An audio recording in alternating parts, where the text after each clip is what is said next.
Tomozaki was an ugly, disgusting loner who wasted his life playing video games just to escape his depressing reality. He soon discovered that his favorite pro gamer was the popular girl in school. However, she couldn't stand him being a social reject and made it her life's work to transform him into a Lord.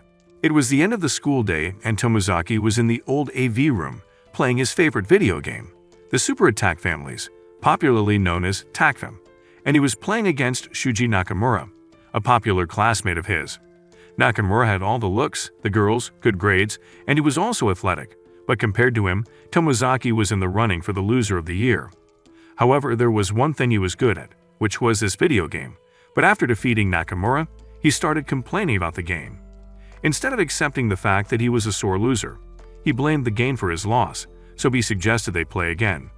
Still, Tomozaki said if he won, Nakamura would have to accept his defeat, and unsurprisingly, Tomozaki won again. After the game, Nakamura met some female students outside and suggested they stop somewhere on their way home to get some drinks. After they left, Tomozaki exited the school building and headed home while contemplating how much life was garbage. Later that night, Tomozaki sat in his room playing games against a player called Nanem, who was matching his moves. He was impressed by the fact that Nanem had refined his counter strategy, but even though he was better at fighting maneuvers and combo building, Nanem was good at dodging combos. Something that top-tier players couldn't do easily because they preferred to use offense instead of defense, making him wonder why the second-best national player was very experienced in defense. He then realized that Nanem was purposely getting beaten so he could train himself on defense, which he found impressive. After the game ended, Nanem sent him a message asking if he lived in the Kanto region, and Tomozaki told him that he did, so Nanem suggested they meet up.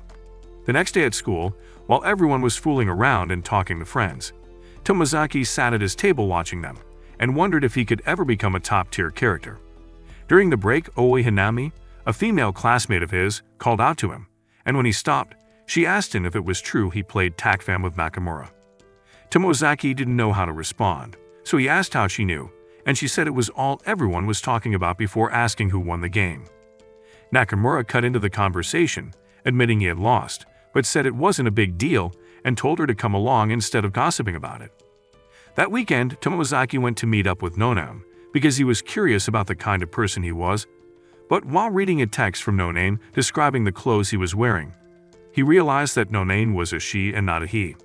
As he looked around, he noticed a girl wearing a beige-colored skirt, so he approached her, but when the girl turned, he discovered that she was Hanami. She was as surprised to see him as he was to see her, and she found it hard to believe that Nanashi, the country's top player, was a dead-ass loser. Hanami told him that she was disappointed because the person she respected the most was a loser, and Tomozaki asked why she was being a rude bitch. But Hanami told him that she was only speaking the truth. Tomozaki argued that some things were better left unsaid, and said that it was rude to speak bluntly to someone she hardly knew. Hanami apologized for hurting his fragile ego and said that he was being rude by dressing like he shopped in a dumpster. Tomozaki told her it was a free country and he could wear whatever he wanted, but she told him that it was a common courtesy to dress up when meeting people. She then assessed his dress from his shoes to his shirt and said that even Sticky Joe dressed better than he did. She even told him that his bed hair was an eyesore before turning around to leave, but Tomozaki felt insulted and stopped her. He told her that there was nothing wrong with who he was or how he dressed because not everyone fit in. He also said that unlike in a game, life had no rules which needed to be followed and everyone had their role. Unfortunately, his role in life was as a bottom-tier character, which was considered worthless to rich normies like her, which he despised very much. He told her everyone had their values and she shouldn't force hers on him. But Hanami told him that he was acting like he had plastic balls. She said that he was one of those people that blamed the game instead of owning up to the fact that their playing skills were shit. She told him that he could blame the world all he wanted, but as long as he never made a move to change things, he'd always be a pathetic loser for the rest of his life. Tomozaki argued that life wasn't like a game where he could change characters, causing Hanami to grab onto his hand and pull him along with her. Tomozaki found himself sitting in Hanami's room, and as he wondered how he'd gotten himself invited to the house of a hottie like her, she walked in with a different outfit. The dim-witted idiot mistook her for a relative, and she had to explain that she had taken off her makeup, so she looked different. She said that it was easy to change someone's impression of you with little effort, and told him that as long as you had the right expression and posture, you could be whatever you wanted. Tomozaki didn't seem to grasp the meaning of what she was telling him, so she gave him a demonstration and said that by perfecting the two, he could be considered a normie. She told him not to assume that her stats were high because of how she behaved, and said that she once lived an ordinary life when she was in elementary school. Hanami explained that he could gain confidence and communication skills if he put in more effort and stopped behaving like it was the end of the world. She admitted that she had put so much effort into everything she did, but no matter how much she played Takfem, she couldn't beat Nanashi, which was why she considered him to be someone more capable than she was. However, in the game of life, Nanashi was a loser, who life had made its bitch, and he just sat there and took it because he was too much of a coward to fight back. She said it was the most unforgivable thing to ever happen in her life, because the person she couldn't beat was just a worthless scumbag, which meant she was worse than him. Going further, she explained that the game of life was made up of many simple rules, making it a god-tier game, so she was going to teach him the rules one by one and make sure he played it like a pro. Tomozaki just stared at her like an idiot before saying her heartfelt speech was hardly convincing, but agreed with her that making no effort and blaming the game for his loss was a gamer's greatest shame. He admitted that she was the only player he respected because he had watched her play and could see all the effort and hard work she put in. Even though he felt like they couldn't understand each other, he asked her to explain how life was a god-tier game, so she told her that life was a god-tier game tied with Takfem for first place, which piqued his interest. He suddenly remembered how people online called him awesome because of how well he played Takfem, but he'd never gotten recognition from those around him, even though he kept giving his time to it and getting results. He believed he didn't need recognition in real life since Takfem was a god-tier game, which was enough for him. But for the first time, someone was telling him that life was just as engaging as Takfem, making him feel like his efforts were being recognized. He was still of the opinion that life was a garbage game and Takfem was far better, but said if what she was telling him was true, then, as a gamer, he was willing to play. She explained that the first thing he needed to do was character development, and when they went out later, she gave him a box of face masks, saying that he was to wear it while he practiced his smile. The next day, she wrote down a list of goals she wanted him to achieve. The first was to get someone other than her to notice the improvements in his posture and appearance. The second was to get a girlfriend before the beginning of their third year. The final goal was to speak to 3 girls, 2 of whom she picked out and 1 of his choosing. When he got to class, he decided to do the task Inami had assigned to him. He remembered her advice on being straightforward when speaking with someone for the first time, so he asked Yuzu if she had any tissues. Yuzu told him she didn't bring any, but asked Fuka, the girl sitting behind her, if had any. Fuka gave them hers, and after Yuzu handed the tissue to him, she went to speak with her friends. Tomozaki had no choice but to use the tissue. However, Fuka asked him why he was grinning like the Joker. Embarrassed by this, Tomozaki told her that he was having a toothache, so he was grimacing, not grinning. The next person he was to talk to was Minanami Nanami, so he headed to their next class where he knew she would be. When he got there, he noticed Nanami hadn't arrived, and he remembered she told him to only speak with the girls when she was around. So he stood next to the table like an NPC while trying to figure out what to do. But the next moment, Minami spoke to him, causing him to go into panic mode. He managed to respond to her, but she started laughing, saying that he was speaking like an old man. While she was laughing, Tama, another one of her classmates, arrived and asked what was so funny. So Minami explained it to her. While they were speaking, Nakamura and his friends arrived, and he asked Minami what had made her so worked up. She told him Tomozaki had made a joke, so he asked him to repeat it. Tomozaki did, but Nakamura and his friends didn't find the joke funny. Minami told them that they were too dumb to understand such a sophisticated joke, so she wouldn't blame them for it. Nakamura argued that at least his brain cells worked unlike hers, which was filled with TikTok trends. While they were talking, Tomozaki noticed Tama looking at Nakamura strangely and wondered what it was about. When he switched his attention to Minami and Nakamura, he heard Nakamura asking them to vote on who was weirder between him and Minami. Just then, Inami stepped in and told Nakamura to bug off and stop trying to pick on Tomozaki because he lost a game to him, shocking everyone. She then told him that he was behaving like an immature child, which was why his girlfriend dumped him since she preferred to date real men like Kento Minami. She said if he wanted to prove himself, he should do it by beating Tomozaki and Takfem, and he agreed. After he left, Minami and Tama thanked her for standing up to Nakamura, and she told them it was what friends did. Later that day, during their meeting in the sewing room, Inami commended Tomozaki for the efforts he put into his first task even though he'd blown his nose in front of Fuka like an idiot and grinned like a scarecrow.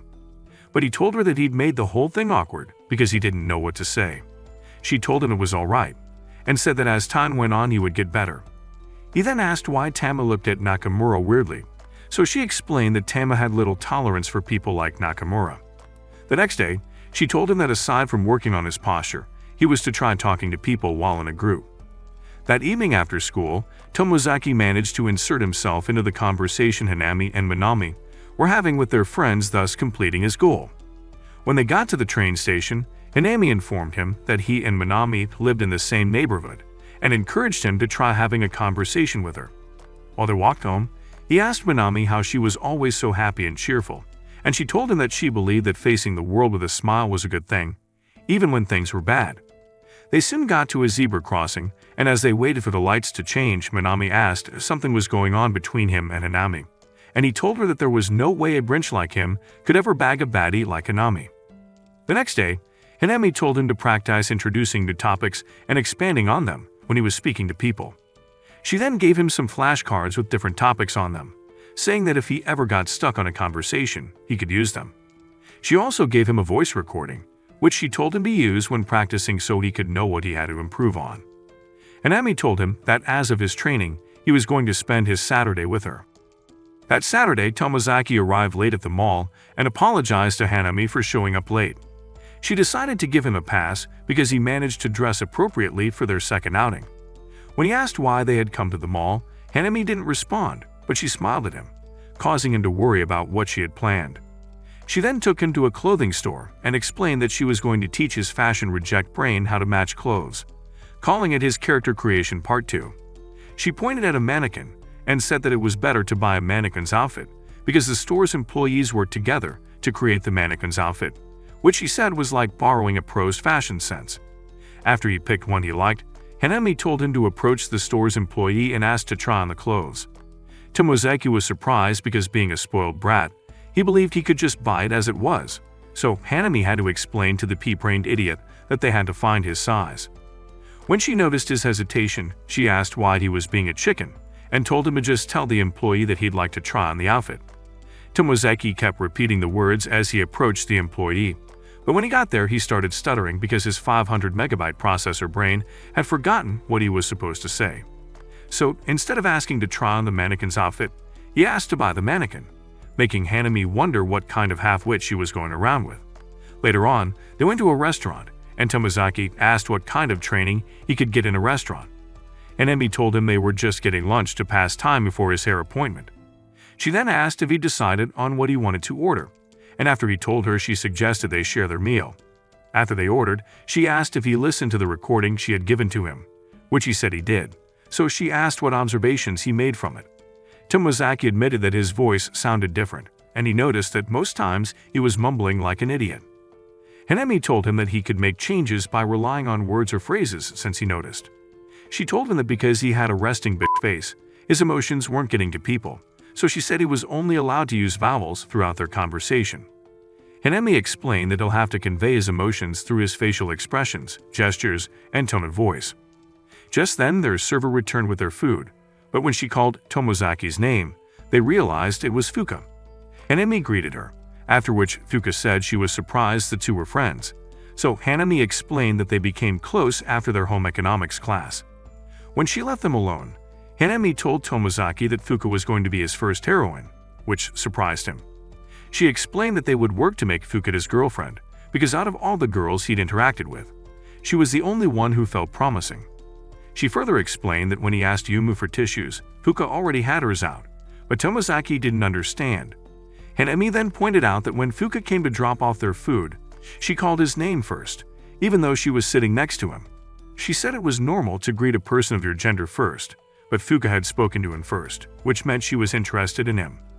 Tomozaki said it was crazy to make Fuka his girlfriend because of her suspicions about Fuka's feelings for him, but Hanami said there was nothing wrong in trying to find out if he also had feelings for her. When she asked if he wanted to quit, he told her that although he thought it was wrong to fool Fuka, he had already made up his mind to play the game of life, so he would see it through to the end. The next day, in the sewing room, an excited Tomozaki told Hanami that he had completed one of his smaller goals. Hanami asked which one, so he told her that his little sister had asked if he was taking a course on how to get laid because he was changing. Hanami asked why he was so happy after what his sister said to him, but he told her that it didn't matter because he had cleared a task, so she congratulated him. However, he said that the only thing he'd done was mimic the mannequin's dress and get a new haircut. But Hanami pointed out that he was putting in the effort to correct his expressions and posture, which was already paying off. She said that he may not have met the goal on his own, but he went after the results with his hands, so he should give himself some credit. She then told him that his next goal was to go somewhere with a girl from school who wasn't her, which made Tomozaki point out that she was referring to a date. So she said his goal for the week was to speak with Yuzu Asum at least twice a day, and he asked why she wanted him to speak with another girl when she said he was supposed to go after Fuka. Hanami explained that giving one girl his time and attention would not only raise her affection for him, but raise that of the other girls as well. Tomozaki said it was a cheat move, but she told him that a loner like him had no reason to worry about something like that, and said he should save it for the time he gets a girlfriend. So he stopped arguing and agreed to do as she had instructed him to do. Later in class, he tried to speak to Yuzu about their English assignment, but she said she was yet to do it, so he tried to start up another conversation, which didn't work out. When she walked away, he scolded himself for being a slow-brained idiot, but stopped when he received a text message from Hanami, informing him that she would be late for their meeting. After school, he met with Hanami in the sewing room, and she told him not to blame himself for how his conversation with Yuzu went because if she had done the assignment, the conversation would have gone well. She encouraged him to keep trying to speak with her, but when she noticed his hesitation, she smacked his rice cakes and told him to man up. Throughout the rest of the week, Tomozaki tried and failed to strike up a conversation with Yuzu, and every time during their meeting Hanami gave him a lecture. By Friday, he asked if her cardigan was a new one, and when she said it was the same one she always wore, he felt very foolish. He ended up going to the library, and while he was wallowing in self-pity, Fuka approached him. Tomozaki asked why she was there, but instead of answering him, she pointed out that he was always in the library when they had to change classrooms. She told him that whenever she came around she noticed him sitting there, and he apologized for not taking notice of her. Fuka asked if he liked Michael Andy, but he had no idea who she was referring to until she said that she always saw him reading his books. Tomozaki looked at the book in front of him and realized that because he always grabbed a book from the closest shelf next to his seat, Fuka thought he was a big fan of that author's books. When she told him she was also a fan of the author, he lied and said it was a coincidence that she was also a fan. But when she asked about one of the books, he had no idea what she was talking about. Luckily, she thought he knew nothing of the book because he hadn't read it yet, since the library didn't have it. She then told him that she had written a book, which she wanted him to read and give her feedback on. Tomozaki was surprised by this and didn't know how to respond, but Fuka thought he wasn't interested in reading her book, so she apologized for springing it on him. He immediately told her it was no trouble at all, so she told him she would bring it to school and asked him to keep it a secret since she had not shown it to anyone yet. Tomozaki asked if she was sure that she wanted him to read it first, but Fuka told him that it was, and after saying goodbye, she said something from the book, which he had to look at the book to be able to respond to. Later in the day, while he was with Hanami, she searched for the meaning of the words and found out it was some kind of secret handshake. She then told him that he could use this as an opportunity to get closer to Fuka, but Tomozaki admitted that he had lied to her about the books, which might have led to a misunderstanding. Hanami told him that he couldn't do anything about it, but said that if he ever got the chance to go on a date with Fuka, they could have fun without ever bringing up the author. Tomozaki pointed out that it was a dishonest thing to do, and Hanami told him not to turn into a goody two-shoes and ruin the plan by running away. She then went to stand next to the board and told him that he had passed his task for the week even though he did not get the chance to properly speak with Yuzu. Since he was too dumb to understand her, she explained that in a game if he failed a quest it was game over, but he had the chance to either start over from the beginning or pick up from where he left off. So in the life game, he could pick up where he left off and at the same time gain experience from the battles he'd lost. She then declared that he had gained some XP and had moved up to level 3. On his way home that day, he noticed Yuzu sitting outside the school building and approached her even though he had no idea what to say to her.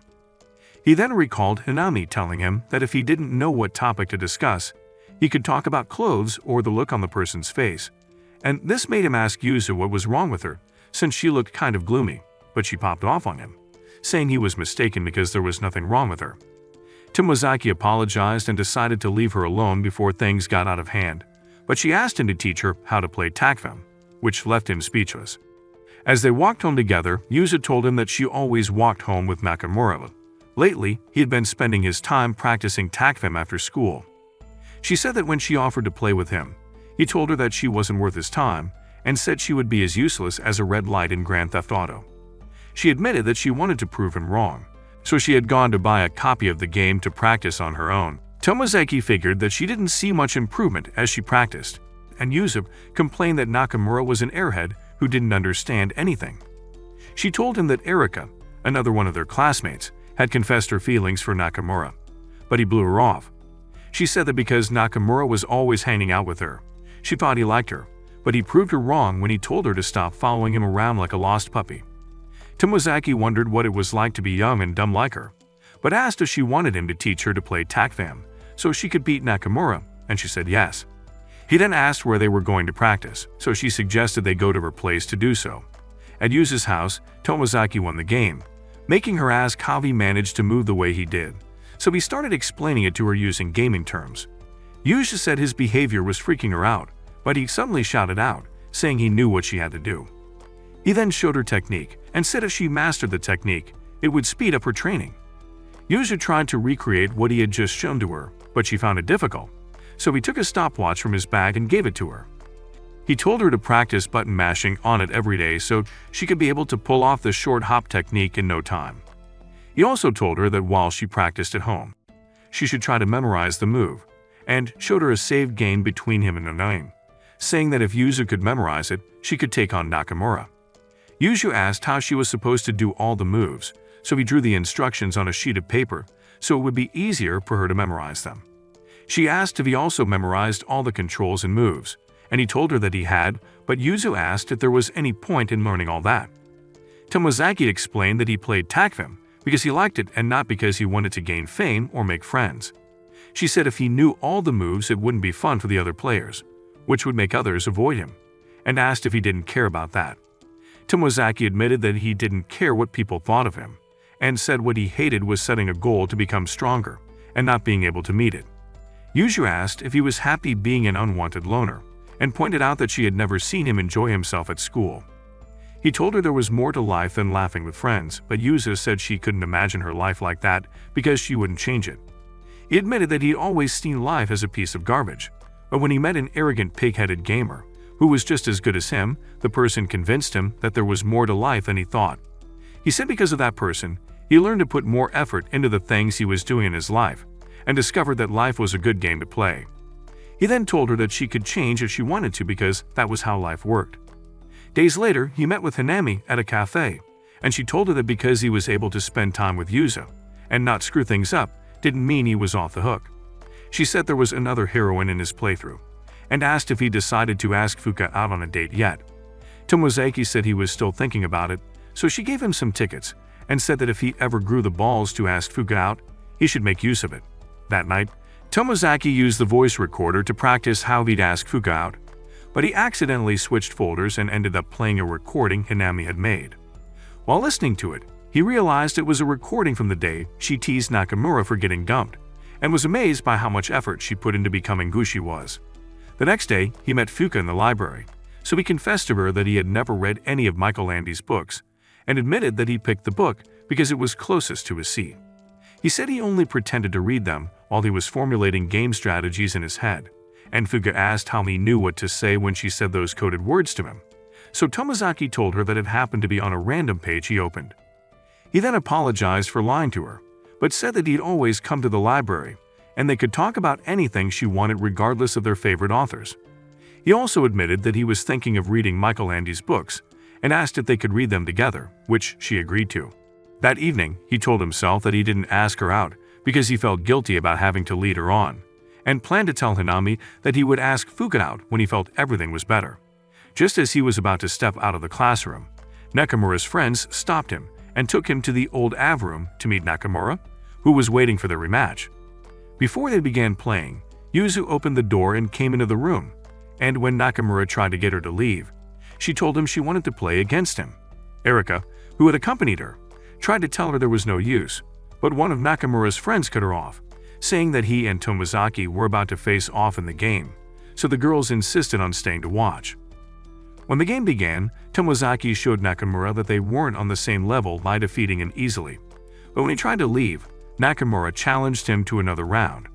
As they played, Hanami, who had been waiting for Tomozaki in the sewing room, arrived, and Tomozaki didn't bat an eye as he beat Nakamura again.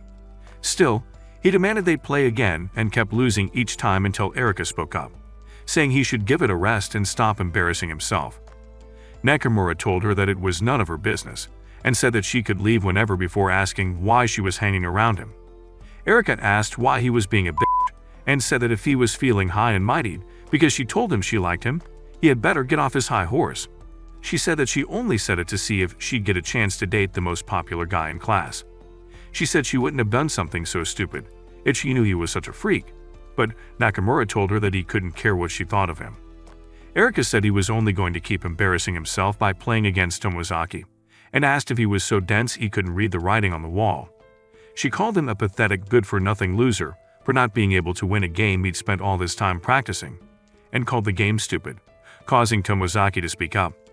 Erika asked why a stupid freak like him was speaking to her, but Tomozaki told her to shut up and said she had no right to decide whether a game was good or not if she had never played it.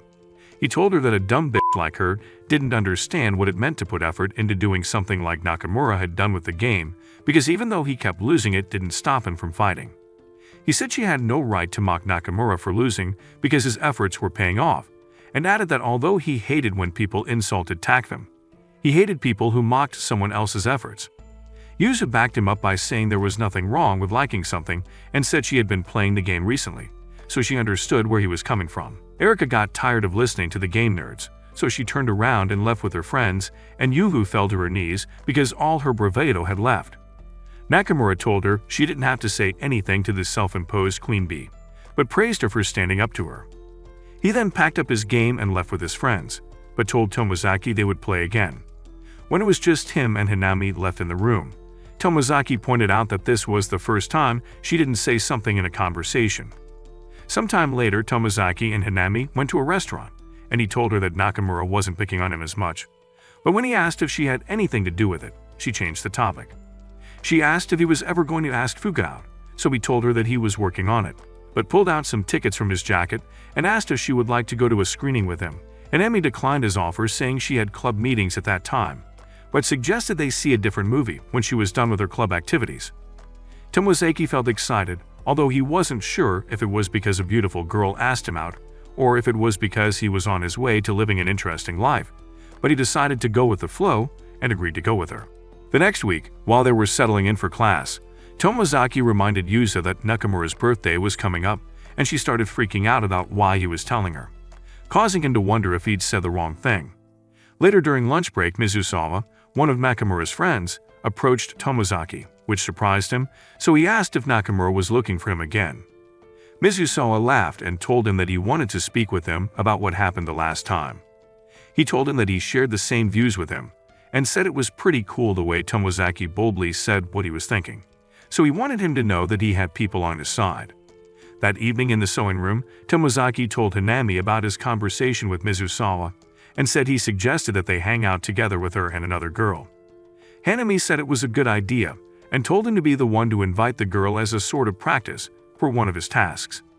He then suggested asking Yuzu, which made Hanami ask why he picked her, so he explained that he had spoken to her about Nakamura's birthday, and if she was thinking of buying anything she could ask Mizusawa or Hanami for advice. He then wondered if he was being too forward by assuming she wanted to buy a gift for Nakamura. But Hanami assured him that Yuzu would, so he made up his mind to ask her. However, when he asked her, Yuzu said she couldn't go with them because she didn't want to drag everyone around with her while she shopped. Tomozaki's mind went into overdrive, and he started thinking of a way to salvage the situation. Eventually, he told her that he also went to buy a gift for Nakamura to patch things up between them, so it wouldn't be a hassle if she tagged along with them. Yuzu was so excited and admitted that she initially declined because she felt uncomfortable with the situation. She then grabbed his shoulders and shook him as she rambled on about how it was good that he wanted to be friends with Nakamura. When she realized what she was doing, she sat back down and apologized before saying she'd be glad to go with them. After school, Mizusawa met Tomozaki by his locker and told her that he knew he was up to something. He said that he noticed Tomozaki had changed his behavior and appearance recently, and aside from being chummy with Hanami, he also asked Yuzu out. So he asked Tomozaki if he had been reading the book, How to Become a Rizzlord for Dummies, which he admitted to. Later that night, Tomozaki was having dinner with his sister when his phone buzzed with a notification. When he checked it, he saw that it was an invite to a group chat with Yuzu, Hanami, and Mizusawa. He was so surprised that he started overthinking whether he should accept it or not. His sister then asked him to put away his phone because they were eating, but when she noticed his phone screen, she asked if he was added to a weird group. He explained that they were his classmates, and she said she understood what it was like to deal with unwanted interactions with people. Tomozaki asked if she was having trouble communicating with people, but she told him that even if she was, he'd be the last person she'd ever asked for advice. So when he returned to his bedroom, he realized he was fretting over nothing, and accepted the invitation. That weekend, while waiting for Mizusawa and Yuzu to arrive, Tomozaki was trying to get his game face ready, but Hanami told him to stop stressing.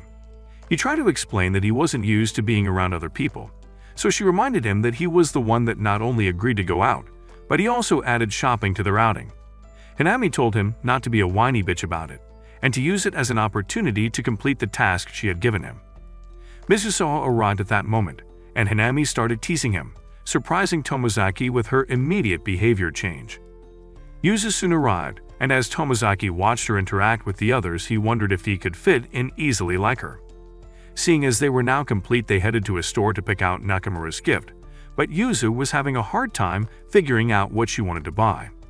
She asked Tomozaki for help, and he said the first thing that came to his head, which Yuzu surprisingly found useful. When she turned toward the shelves again, she suddenly turned back and tapped his shoulder. When he turned to her, she pointed to where Hanami and Mizusawa were standing and told him that there was a rumor around school that the two were dating. Tomozaki gasped loudly, but in reality what he was thinking about was the task Hanami had given him earlier, where he was supposed to make 2 successful suggestions while they were out. She had explained that if the group agreed to his suggestions, he could control their mood for some time, and with enough practice he could do the same for larger groups. Back in the present, he was sitting with Yuzu while they were having a drink, and she asked if he decided on what to buy for Nakamura, to which he responded that had not, and asked if she'd made up her mind too, but Yuzu told him she couldn't decide. Tomozaki suggested she had something that Nakamura would want, so she asked what that could be, but realized who she was speaking to and told him not to worry. Tomozaki told her not to write him off because he might just be of help to her, and said that the Nakamura he knew loved games, was handsome, and had a nice hairstyle. Yuzu called him a genius and said she'd just get Nakamura a styling wax for his hair, so when Mizusawa and Hanami joined them, she told him what she wanted. Mizusawa said he knew a place that sold the hair wax and offered to take them there, but Hanami was staring daggers at Tomozaki because he wasn't making any suggestions like was supposed to. At the store, Mizusawa used some of the sample wax on Tomozaki's hair, and after they bought the one they needed, they left the store. When Tomozaki got a glimpse of his reflection, he decided to stop being hard on himself about the way he looked, so he went up to Mizusawa and Yuzu to tell them what he wanted to get for Nakamura. After buying his gift, Mizusawa suggested going somewhere to eat, and everyone except Hanami agreed. But when he mentioned it was cheese pizza, she changed her mind immediately. Soon after their lunch, they all headed home, and Tomozaki texted Yuzu to ask how she'd heard the rumor about Mizusawa and Hanami. She texted back saying that the entire class knew about it, and it was a common conversation topic between them. On Monday, Hanami and Tomozaki met for their usual meeting in the sewing room, and she told him that he'd failed his tasks. Tomozaki argued that he'd made the suggestion to go to the electronics store, but Hanami reminded him that he was supposed to make 2 suggestions and not 1. She then asked what he'd learned or noticed during the outing, so he told her that Mizusawa's suggestions were good enough, though the first store he took them to was expensive. Hanami grabbed his lips as she told him to stop undermining himself, and said that there wasn't a single thing in that store that Nakamura would have liked. Going further, she explained that a suggestion didn't always have to be good, but if the way and manner in which you present it to others is, they could easily go along with it. Tomozaki tried to argue that it was wrong, but she explained further, and he had no choice but to see reason in what she was saying.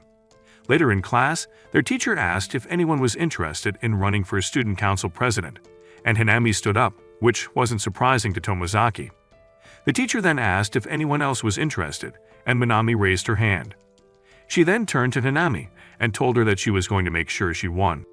When Hanami and Tomozaki met for their usual meeting in the sewing room, she informed him that due to the upcoming student council elections, they would put their meetings on hold.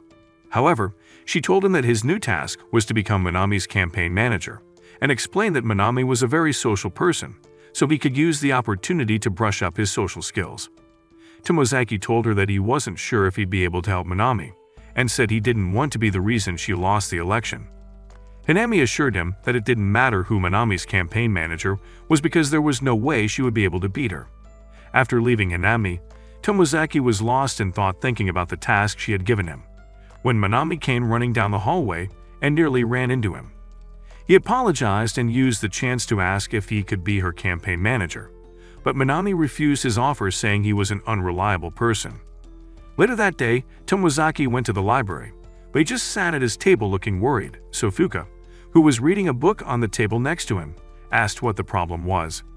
He told her he was thinking about the elections, and Fuka said she was wondering why Minami decided to run. Tomozaki told her that probably because she wanted to change the way things were around the school, but Fuka said she felt Minami wanted to change things about herself too. She also said she would understand if that was what Minami wanted to do, because she too hoped she could change things about herself. Tomozaki was surprised by her admission, and Fuka shyly begged him not to mention it to anyone, but he found her behavior cute. That evening, he thought about his conversation with Fula, as he wondered what it was that Minami wished to change about herself. He couldn't understand why someone as popular as her would ever want to change anything about herself. The next day on his way to school, he saw Minami campaigning in front of the school gate, and when he got closer to her, she introduced him to Yumi, one of the juniors in her club, whom she'd made her campaign manager. She also apologized for calling him an incompetent idiot when he offered to become her campaign manager, so he assured her that he had no hard feelings towards her before continuing on his way. He soon came across Hanami, who was also campaigning, and saw that she had chosen Mizusawa as her campaign manager, which he thought was a good move because Mizusawa had a silver tongue. Later in the day, Tomozaki was walking through the hallway when Minami almost ran into him again. He told her to stop running around like there was a fire somewhere, and Minami apologized. She then showed a copy of her manifesto, which, after reading through, Tomozaki said she needed help, so he took her to the copy room to print another one. Minami thanked him for his help, and Tomozaki told her that since she was an airhead when it came to matters like this, he would be willing to help her with problems that required her to force her brain cells out of retirement. Minami accepted his offer because she thought it was cool to say she had a brain working behind the scenes. She also admitted that she needed the extra help since Yumi usually had club activities after school. She then asked why he wanted to help her, and after thinking about his answer, Tomozaki told her that he wanted to take Hanami down. He explained that as a gamer, the tougher the opponent, the more fired up he got, and he considered Hanami as a tough opponent. Minami teased him for trying to act cool, but said they were on the same page. She also told him that she was feeling discouraged, but now that she had him on her side, she was feeling good. He then told her that he had an ace up his sleeve which he included in her manifesto, and as part of his plan, they went to the gym to speak to the different sports clubs. When they got there, Minami ran up to Tama and started sniffing her like a dog, even though Tama tried to tell her that she smelled like a dirty gym bag. While she was harassing the poor girl, one of her seniors approached them and hit her on the head, scolding her for disrupting their practice. She told the senior she had come to campaign for the elections and whispered that she planned to get an electric ball pump, which the senior agreed would be a good way to get support from the other ball clubs. That evening, Tomozaki and Minami were talking on a playground in their neighborhood, and Minami asked Tomozaki why he was going to great lengths to bring Hanami down. Instead of answering her, Tomozaki threw the question back at her, so she explained to him that everyone always remembered who came first. Whoever came in second was always forgotten and became insignificant. She said she always came in second after Hanami in everything they did, which was why she wanted to prove that she could be better than second best. The next day, Minami and Tomozaki went ahead with their next phase of the campaign. He went to the gym and asked Tama to listen to the music he played from different areas inside the gym. When he was done, he asked which was loudest, and she told him, but instead of leaving, he asked if she wasn't curious about what he was doing. Tama told him that as long as she was doing it to help Minami, she didn't mind, but told him not to push Minami too much because she tended to try and handle more than she could. Tomozaki assured her that he would look out for Minami and keep her in check. Later on, he met with Minami, and she told him that she had managed to speak with the first years. They'd planned to get them on their side with the promise of installing air conditioners in each classroom. Tomozaki knew the older kids wouldn't be swayed by such promises, which was why he had sent her to speak to the first years. So with that part of the plan complete, they were sure they had the votes of the first years in the ball clubs. He then handed her the campaign speech he'd written, and while they were going through it, they didn't notice a smiling Hinami watching them. The next day, during the morning assembly, the candidates for the student council president gave their campaign speech. Hinami was the first to address the students, and while giving her speech, she mentioned the same campaign promises Tomozaki and Hinami had. Tomozaki couldn't believe she was able to get the students pumped up with her speech and wondered if that was her controlling the mood. He was impressed by how she easily swayed the crowd and got them on her side by thinking the right words. When she rounded up her speech, Yumi gave a supporting speech on behalf of Minami before she went on. When it was finally Minami's turn, Tomozaki went up to the second floor and played a recording, which Minami used to her advantage to get the students to agree with her plans. After her speech, she rushed backstage and hugged a confused Tomozaki, who wasn't expecting that kind of reaction from her. When they left the auditorium, they met Hinami and Mizusawa outside, and both girls congratulated each other for their respective speeches. Mizusawa noticed Tomozaki and said he had no idea he was working on Minami's campaign, but she didn't give him a chance to respond because she jumped in front of him saying Tomozaki was her ace. Hinami then said they had to go since they were still rivals until after the elections. As they watched them go, Minami said that seeing the two together made the rumors about them seem true. Election day soon came, and after the votes were counted, Hinami was declared the winner. Tomozaki and Minami went to the roof to drink some juice to wash away their sorrows. Minami said she may have lost, but next time she would do her best to win no matter what. Tomozaki couldn't tell if she was okay with losing but agreed that losing wasn't a reason for them to give up on the things they wanted. Later he met with Hinmei in the sewing room, and she asked if he'd been the one to come up with the idea for Minami's speech. Tomozaki admitted to it, and Hinami laughed, saying she knew he was the only person who could come up with something like that. He said he had hoped it would boost Minami's chances of winning, but in the end they lost. Hinami told him that she thought it was a brilliant idea and asked him not to beat himself up for losing. He then told her that she'd played dirty by using their campaign promises the way she did, and she said that the next time he wanted to help Minami, he should make sure he kept some things to himself, because Minami had a loud mouth. She then showed him her phone and told him that since they were done with the election, it was time for him to complete his task of going out with a girl. After he met with Hinami, Tomozaki stood outside the library looking at his phone until Fuka arrived and asked if was going in. Inside, he tried to think of ways to ask Fuka to go with him to the movies, but he was getting cold feet. Fuka noticed his behavior and asked if he was alright, so he tried to ask her out on the date. Fuka said she knew about the movie but suddenly got shy as she listened to the bumbling idiot trying to get his words out. Summoning the courage, he managed to get the words out and asked her to go see the movie with her, and she agreed. On his way out of the library, he saw Tama looking out a window, so he went to see what she was looking at. When he got close enough, Tama noticed him and asked if he had just left the library, which he confirmed. He then asked why she was still around, so she looked out the window and explained that Hinami and Minami were still practicing. She told him that since the election, Minami had been working twice as hard on everything, and said she wished he wouldn't push her too hard just so she could measure up to Minami. Her words made Tomozaki remember his conversation with Minami, where she told him she wanted the chance to be the first for once in her life. The next day, while he and Hinami were talking, she told her that Minami had started practicing earlier than her. Tomozaki was surprised because he had no idea that she always trained before coming for their meetings. She said there was nothing wrong in putting in extra effort to achieve a set goal, but added that sometimes there were situations that a person would find hard to tackle. After he left her, he bumped into Minami, and while they were talking he told her that Hinami told him she'd been practicing extra hard. Minami said she had to because the elections had taken up most of her time, so she didn't want to fall behind. She then told him she was going to the cafeteria to get lunch, but he said he'd buy something from the convenience store instead. When she let him alone, the bird-brained boy wondered if he'd just turned down an invitation to eat with her. Later that evening, he saw Tama again and decided to join her to watch the two girls running. Tomozaki told her that he knew Minami was trying so hard because she had lost the election and asked if she'd always been competitive. Tama admitted that she didn't become friends with Minami until the second term of their first year. She explained that she was introverted and didn't know how to make friends, but Minami made it her duty to bug her every day. Tama said she tried everything to get her to stop, but none of it worked, so in the end they started talking, and soon after she began making friends in school.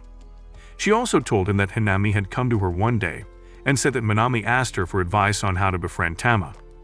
Hanami had told Minami to try talking to Tama every day to get her to open up, but Minami had decided to bug her instead.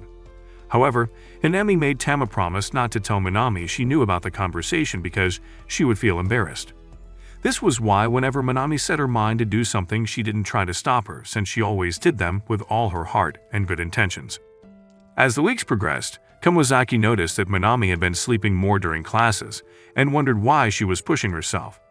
Even when he went to the library, Fuka told him that she noticed Minami had been trying to compete with Hanami. He asked how she was sure of that, so she explained that as a writer she was able to read people, which allowed her to know how to write about them. However, she wasn't able to read Hanami like she'd done with Minami, because she wasn't an open book, so it was hard to tell what she was thinking most of the time. After leaving the library, he saw Tama watching the girl train, so he joined her. Tama told him that since the election, Minami had been overdoing it with her training, and she wasn't sure if she should intervene or let her do her own thing. Later that evening, while they were on their way home, Tomozaki asked Minami if she was overworking herself just so she could beat Hanami. Minami told him that she didn't want to quit because of one loss, so she was going to keep fighting to prove herself. The next day, Hanami arrived at the field and was surprised to see Minami already there. As they ran together, Minami remembered her first game against Hanami and how her team had lost to her. She was not happy with the loss, but her teammates had told her that they were fine with coming in second because they knew they had done their best. Back in the present, Minami tripped and nearly fell while she was running, causing Hanami to worry, but she managed to stop herself in time. When Hanami met with Tomozaki, she expressed her concerns about how much strain Minami was putting on her body by practicing too much. Tomozaki said he'd noticed it too and asked why Minami was so obsessed with beating her. But Hanami told him that it wasn't her story to tell, so went to look for Yumi instead and asked her to tell him more about Minami's middle school days. That evening, it began raining and both Tama and Tomozaki were glad because they knew Minami wouldn't be able to train. However, they were shocked to see someone running on the field and rushed out of the building. But when they got there, they saw it was Hanami and not Minami. The next day, when it was time for training, Tomozaki noticed Minami leaving the school, so he followed her and caught up with her at the train station. So while they waited for the train, he told her he knew about the basketball game which took place between her and Hanami in middle school. He then asked if that was what made her start competing against Hanami. Minami explained that after her game against Hanami, she had gone to watch her play, but Hanami's team had lost. She said that what intrigued her the most was the fact that when another team was announced as the winner, Hanami cried, which she could understand because she knew how much effort she put in to win. She told him that she made up her mind to be just like Hanami and strive to be the best, but when they started high school, she and Hanami became friends after Hanami approached her and praised her for playing well at the game. However, as time passed, she kept coming in second to Hanami and realized that she could never shine as bright as her. Tomozaki tried to tell her that she was just as good as Hanami, but she brushed him off, saying she forgot something at school and needed to go get it, leaving him alone at the station. The next week, Hanami told Tomozaki that Minami didn't show up for practice that morning or during the weekend, making him even more worried about her sudden change. Later that day, he overheard Tama asking Minami if it was true that she quit the track team. Minami told her that she had thought about it over the weekend and decided that was the best thing to do. Hanami joined the two girls and Minami apologized for leaving the team, even though Hanami told her that she always looked forward to running together with her. Watching their interaction made Tomozaki wonder what the real reason was for Minami leaving the team. When classes were over, Minami called out to Tama, saying she was heading home, but Tomozaki got up and asked her to go home with both him and Tama. Tama even said she'd skip her training so the three of them could go together, so Minami apologized to Yumi for ditching her and went with Tama and Tomozaki. While they were waiting at the train station, Minami tried to make small conversations, but Tama asked if she hated Hanami. Minami kept quiet for a while and then told her that she could never hate Hanami because she was a kind person. However, she started crying and said that even though Hanami was a kind person and had nothing but good qualities, she couldn't help but feel inferior around her. She admitted that she was envious of Hanami and decided that if she remained on the team with such thoughts on her mind, it would only make her grow to hate Hanami. She said that although she admired the efforts of Hanami, she could never be as good as her. Tama then nibbled on her ear, pulled her head down to her chest, and began rubbing her head. She told her that she may not be the best in academics or sports, but she was the best at putting others first. Tama said even though she liked Hanami, Minami was her #1 hero, and told her that if she wanted to be #1 badly, she didn't have to look far because she was already the #1 idiot in their group. Minami smiled and bit Tama's finger before grabbing the poor girl and hugging the life out of her. The next day, Minami apologized to her coach and the track team, so they forgave her and accepted her back on the team. Meanwhile, in the sewing room, Hanami told Tomozaki that his new task was to give Nakamura his present and speak to him for 3 minutes. After Yusa gave him hers, Tomozaki summoned the courage to walk up to Nakamura and hand him the present. Nakamura accepted it and thanked him, but Tomozaki noticed Hanami telling him that his 3 minutes weren't up. He didn't know what else to talk to Nakamura about, but he also didn't want to fail his task, so he foolishly asked if the rumors about Hanami and Mizusawa were true. Later that day, while they were at a cafe, the girls teased Tomozaki for asking Nakamura such a stupid question. Minami then asked Hanami if the rumors were true, but she assured them that there wasn't anything going on between her and Mizusawa. So Minami took the chance to apologize to them for how she behaved over the past week, and gave them each a weird-looking cat keychain, which Tomozaki thought looked weird, but the girls seemed to love. Finally, summer break began, but for Tomozaki it only meant that Hanami was going to add more tasks for him to complete. While the two of them ate at a restaurant, Hanami told him that his biggest goal that summer was to start dating Fuka, causing him to shout in surprise. Tomozaki told her that Fuka was too good to be with an ugly loser like him, but Hanami told him they already had things in common, and for some unknown reason, Fuka liked him. She said she would help him prepare so he wouldn't mess things up with Fuka, and announced that they were going to have a pretend date. She wrote down all the places they would visit, so he could take the lead as if he'd done all the planning. And when he looked at them, the first place was a clothing store. When he got there, she helped him pick out some shirts, and when it was time to leave, she gave him a backpack. She said he should see it as a gift, but Tomozaki tried to refuse it, so she said he could buy her something in exchange for it. Hanami picked out a metal badge, but Tomozaki said the trade wasn't a fair one, even though she insisted on taking the badge anyway. After exchanging their items, they went to a gaming store, which was the second thing on their list, and there they played one round of TACFAM, which Tomozaki won. Next, they went to a coffee shop, and Hanami taught him how to add people online, after which she told him to message Fuka. He typed out a message, which he showed to Hanami, and she read it out loud, making him feel embarrassed, but she told him it was good and asked him to send it. She also told him that Fuka didn't always reply to messages immediately, so he didn't have to feel bad if she didn't respond till the end of the day. However, to their surprise, Fuka replied almost immediately, saying she was free to hang out any time, which made Hanami conclude that she was head over heels for Tomozaki. Later on, Hanami invited Tomozaki to come on a trip with her and some of their classmates, causing him to start over, but she assured him that it would be a good opportunity to make male friends and boost his XP, so he agreed. She told him they would meet at Minami's house to talk about the trip, and said his mission that day was to mess with Mizusawa, saying that teasing was the way guys bonded with each other. The next day, they arrived at Minami's house, but she told them that her grandmother was around, so they couldn't use the house, so Hanami suggested they go to Tomozaki's house. At Tomozaki's house, they go up to his room, and Minami immediately begins searching for dirty magazines, but all she finds are game controllers. Then they sat down to plan how they would get Yusa and Nakamura together, and while they were talking, Tomozaki made sure to give his opinions and counter some of Mizusawa's suggestions, just like Hanami had told him to. Tomozaki was returning from the kitchen after dropping off the plates they used when he bumped into Mizusawa, who pointed out that he'd bought the hair wax but wasn't using it. Tomozaki admitted that he didn't know how to use it, so Mizusawa decided to show him how to make use of it. When they returned to the room, the girls gushed over Tomozaki's hair, and Minami started teasing the two boys because of how they were behaving. After the three-bit farewell, Tomozaki told himself that his summer was going to be a fun one with them around. The next day, he met with Fuka for their movie date, and after the movie, they went somewhere to eat. But while they were chatting, Tomozaki began thinking he was saying nonsense. He remembered the flashcards Hanami had given to him and brought up a topic from it since he believed they were better.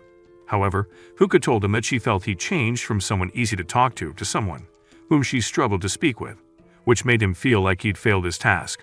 On her way home, Fuka explained that she found it hard to talk to guys, so when she said what she said earlier, she wasn't referring to him. She also told him that she enjoyed their date and would love to go out with him again, making Tomozaki feel relieved. While he walked home, he called Hanami on the phone and told her about the date, so she advised him to invite Fuka to see some fireworks with him, which he did once he got home. On the day of the trip, while they were on the train, Hanami told Tomozaki that his task was to either make a suggestion, tease, or disagree with Nakamura 3 times during the trip. She also told him to work on being friends with Mizusawa, since he was the only one who would be easier to befriend. When they arrived, they took a bus to the campsite, and there, Hanami assigned tasks to everyone but made sure to pair Yuzu up with Nakamura. While she and Tomozaki were starting the fire, he asked why she had paired him with her.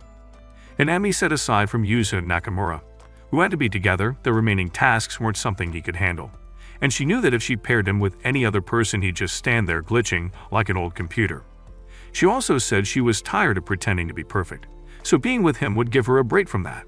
After they ate, Nakamura suggested they play in the river, and while they were splashing around, the stupid half-wit scared Yuzu with a crab, causing her to fall. Luckily, Nakamura caught her in time, and the others were glad that their plan was moving accordingly. Later on, they retired to their cabins, and Nakamura asked Mizusawa if the camp had cards, and Mizusawa told him that he could borrow from them. He then called Tomozaki, but before he could speak, Mizusawa cut in and asked Nakamura what was going on between him and his ex. Tomozaki was grateful to Mizusawa, because if he didn't distract Nakamura, he would have sent him out to get the cards like he was his lackey. The boys continued talking about Nakamura's ex, and he told them that she texted him from time to time even though she had a boyfriend, but he didn't care because she had a nice pair of racks, and he liked her. Mizusawa asked Tomozaki what he thought of it, and he said the girl was stringing him along, using the chance to do his task. Nakamura told him to piss off, causing the remaining guys to laugh at his embarrassment. When they settled down, Mizusawa asked Nakamura if he had his eye on any girl, and he admitted that he did, but she was always talking to him about a guy she liked. Later on, while Nakamura and Teiki were arm wrestling, Mizusawa and Tomozaki were chatting with Minami and Hanami. Mizusawa told the girls what Tomozaki said to Nakamura, and the girls told them that Yuzu admitted she had told Nakamura she was interested in a guy. Mizusawa then told the girls that Nakamura said the girl he was interested in told him she liked someone else. Just then, Nakamura called out to them, and together they went to the girls' room, where they played card games. After the game, Mizusawa asked why Hanami and Tomozaki were so serious during their game, even though it was a simple card game, making Tomozaki realize that he had been so invested in the game that he forgot the task he was supposed to be working on. When the others started complaining about their rotten luck in the game, Nakamura laughed at them because they sucked at the game. Tomozaki took advantage of the situation to continue his task, so he reminded Nakamura that he did worse than the rest, causing the others to laugh at him. Being the type to like gossip, Minami asked Mizusawa what interesting things were going on in his life. Nakamura then told them Mizusawa had been flirting with a girl from another school, but he just brushed it aside, saying he wasn't sure he'd date her before going to the bathroom. Tomozaki went along with him and used the chance to build his friendship with him, so he asked Mizusawa about the girl. Mizusawa said he was flirting with the girl and didn't know if he liked her or not, but when Tomozaki asked why he would be with someone he didn't like, Mizusawa didn't give him an answer. Later that evening, they went to the bathhouse, and while in the bath, the girls talked about how they would get Yuzu and Nakamura together. Meanwhile, in the boys' bath, the boys were stunned into silence when they saw Tomozaki's pipe. Teiki picked him up as the other two teased him for being as hung as a horse, so when Teiki dropped him, he came face to face with Nakamura's junk. Deciding that it was his chance to finish his task, he told Nakamura that his sausage was pretty small for someone his age, causing the other two to burst out laughing. When it was time to return to the camp, they made Nakamura and Yuzu go together, while Minami, Mizusawa, and Teiki went together, leaving Tomozaki together with Hanami. Hanami then told Tomozaki that she was going to give him some training, but he didn't understand what she was saying until she suddenly screamed and hugged him. That was when he realized she was trying to act the role of a damsel in distress. As they walked to the camp, Tomozaki noticed an insect and tried to step on it, but it flew up, causing her to scream in fear. When the bug flew away, Hanami asked Tomozaki to help her up, but when he did, she held onto his neck and kept looking at him like she wanted to kiss him. Yes! Yes! Yes! Tomozaki froze because he thought he was about to get his first kiss, but when she moved closer, he moved away. No! No! No! When they got to the cabin, they all posed for a picture, but Nakamura started teasing Yuzu, and the two left together. Mizusawa then told the others that the two had made plans to hang out after the trip, which they considered a win on their part. Later that night, Hanami texted Tomozaki, and the two met to discuss how Tomozaki fared during the trip. While they were talking, they heard someone's footsteps, so Tomozaki got up to hide just as Mizusawa arrived. He took Tomozaki's spot and talked with Hanami about Yuzu and Nakamura, and how the two were so dense and oblivious to each other's feelings. However, he said he admired how they were both sincere, even though they were blind to each other's feelings. Mizusawa also said he liked how Tomozaki tackled every situation head-on, which made him think about his life. He admitted that he felt like he was watching himself from a distance as he mindlessly went through life, and said he felt it was the same with her. Hanami told him that she always tried to live up to people's expectations of her, and said that it was normal for people to pretend until they found someone they were comfortable enough with to open up. Tomozaki, who had been listening to the two converse, knew that Hanami wasn't being honest with Mizusawa. Since he'd spent so much time with her, he knew she only showed him a side she knew he could relate to. As they kept talking, Mizusawa admitted that he liked her, but said he knew she didn't feel the same way. He told her that he planned on finding out more about himself and things he liked, while he tried to get her to like him. Suddenly, Tomozaki came out of his hiding place and apologized for listening in on his love confession. Hanami explained that Tomozaki had run off when he heard Mizusawa coming because he didn't want him to misunderstand them. She then suggested they return to their cabins and try to forget everything that happened. The next day, they returned home, and Hanami texted Tomozaki, telling him to confess his feelings to Fuka after their date. Later on, he met Fuka, and while they'd walked to where the fireworks display was going to be held, he told her about his trip with the others. When the fireworks display began, Tomozaki realized he didn't even bring up any of the topics he memorized from the flashcards and asked Fuka if she found it easier to talk to him. She told him that talking to him felt easier and more natural, which made him feel better about himself.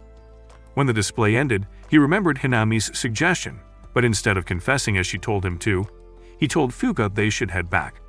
At the train station, he sent a text to Hanami asking if he could call her, but she told him that she would come to him instead.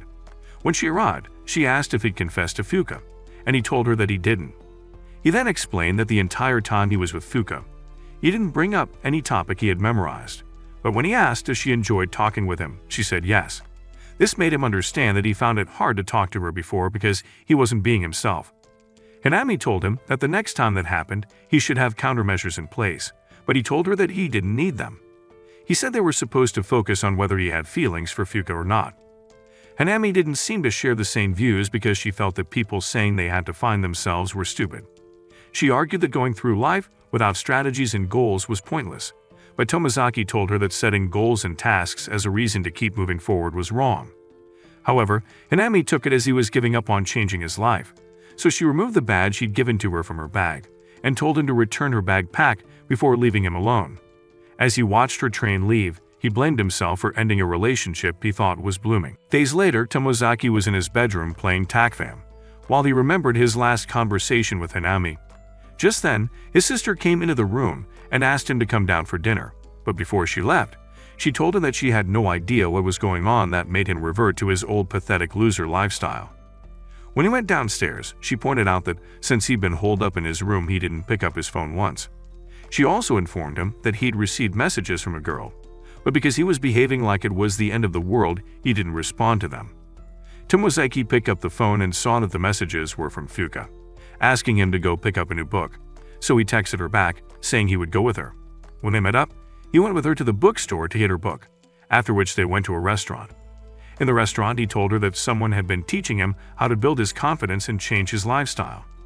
He admitted that most of the times he spoke to her, he'd memorized topics, so the conversations would move along smoothly.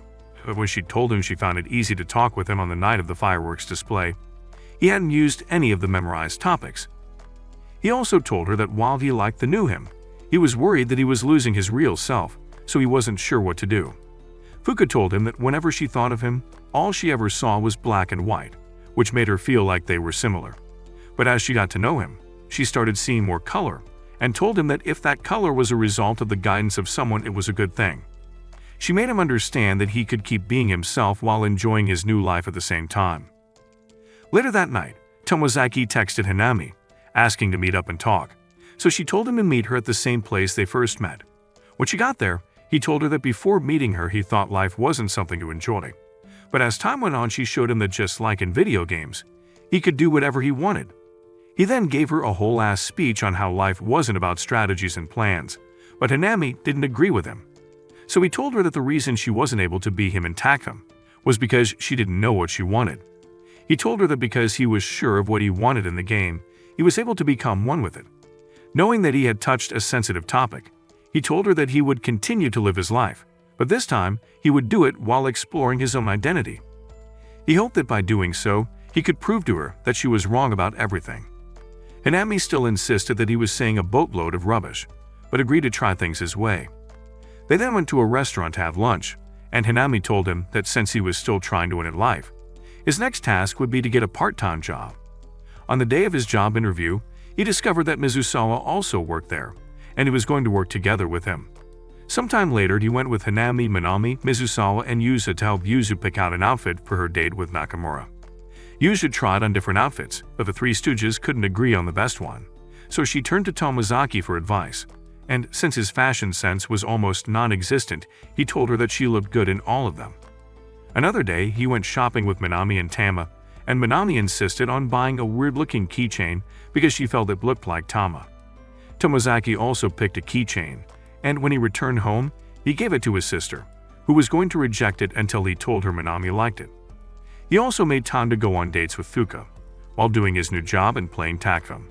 A few weeks later, school resumed for a new term, and for the first time in Tomozaki's pitiful existence, he was happy about it. Even his sister noticed his behavior and complimented him on his looks, although she still told him he had much to do. Later, before classes began, he met up with Hanami as usual in the old sewing room for their meeting. She reminded him that one of the goals he had to accomplish was getting a girlfriend before their third year and gave him a task he had to complete that day, which involved him observing the behaviors of their classmates. After their meeting, he made his way to class and bumped into Mizusawa, who informed him that Yuza and Nakamura were an item. This information shocked Tomozaki, so his first reaction was to scream like an idiot, but Mizusawa told him to keep quiet, stating that if word got out in Erika, the Ice Queen found out, things would get ugly quickly since she was head over heels for Nakamura. When classes began later, their teacher told them they had an upcoming sports event and asked for volunteers to captain the boys and girls teams. Takei immediately raised his hand, volunteering to become the captain of the boys' team, and even though they teased him about his lack of leadership skills, they accepted him as their captain. When it was the girls' turn, Erika nominated Yuzu, but Yuzu said she wasn't interested in the position. So Regina George, sorry, Erika forced the position on another student named Hirabayashi. Everyone, including the teacher, knew that Hirabayashi only accepted the position because she was scared of Erika, but Hirabayashi assured them that she had no problem accepting the role. The following day during Tomozaki and Hanami's meeting, she informed him that his goal for the day was to get Erika motivated for the sports event. Tomozaki pointed out that it would be easier to approach an angry dog than to approach Erika, but Hanami told him not to be a wuss and to face the challenge head-on like a man. In the end, Tomozaki decided to handle this task like any role-playing game and gathered information to help him defeat Erika, who he dubbed the dungeon boss. The first person he met up with was Yuzu, and he let her know that he wanted to find a way to get Erika pumped up for the games so she wouldn't give Hirabayashi a hard time. Yuzu suggested getting the girls to agree to play softball since Erika used to play baseball in elementary school. That evening, Tomozaki was in the break room when his coworker, Gumi, came in to take a nap before heading home since she was done with her shift.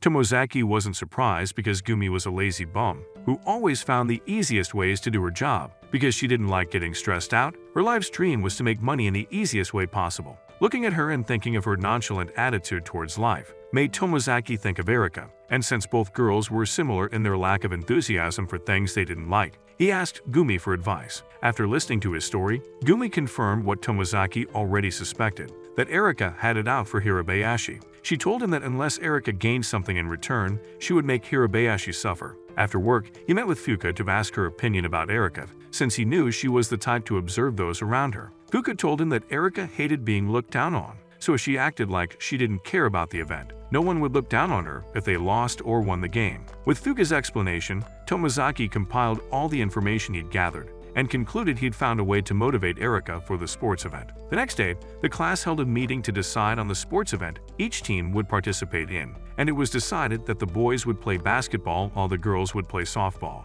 However, before they came to that decision, Erika tried to make things difficult for Hirabayashi until the teacher stepped in. This was why after the games were decided on, Tomozaki, Hanami, and Yuzu met at the stairwell. Yuzu blamed herself for Hirabayashi's current plight, since she refused to take on the role of captain for the games. She then announced that she would take over from Hirabayashi to save her from Erika's wrath. After that, Tomozaki met with Minami and asked her to help with his plan to motivate Erika. He even asked Mizusawa some questions about Erika's crush on Nakamura so he could put together a plan.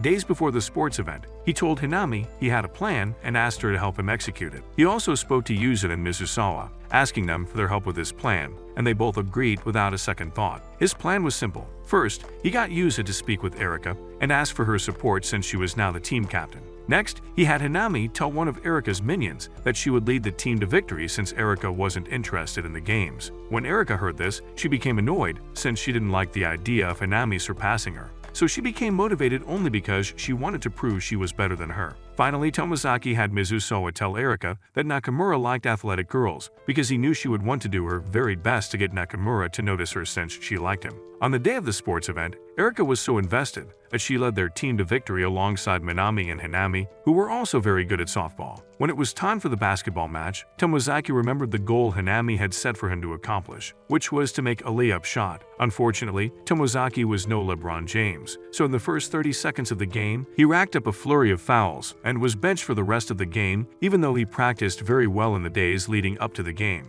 Thankfully, his absence didn't affect the match and his class was victorious against their opponent. The only downside of the day was that Erika discovered Nakamura and Yuzu were dating, and that led to a series of incidents in the days that followed. Instead of making it known that she was annoyed with the fact that Yuzu and Nakamura were dating, Erika took her anger out on poor Hirabayashi. She would accidentally hit Hirabayashi's desk each time she walked by or accidentally hit her in the head with a paper plane. As expected, Hirabayashi would say nothing because she was too scared to go against the almighty Erika. During one of Tomozaki and Hanami's meetings, they discussed Erika's recent actions, and Hanami said the smartest thing anyone could do at that point was watch. She explained that Erika's actions were inevitable because after putting her all into the sports event just to get Nakamura's attention, she discovered he was already taken, so she was lashing out at Hirabayashi. Tomozaki argued that Hirabayashi didn't deserve to be bullied because Erika didn't get the man of her dreams. However, Hanami insisted they didn't have to play hero and come to Hirabayashi's rescue because all she needed to do was stand up to Erika. However, she said that if Hirabayashi did try to stand up to Erika and failed, she would lend her a hand, but until then she was on her own. Later in class, Erika sat on top of Hirabayashi's desk while she talked and laughed with her equally airheaded bimbo friends, acting like they weren't doing anything wrong. Everyone else simply watched and said nothing when Hirabayashi walked into the classroom, but Tomozaki was tired of their attitude. Just as he was about to give Erika a piece of his mind, Tama beat him to it and called Erika out on her.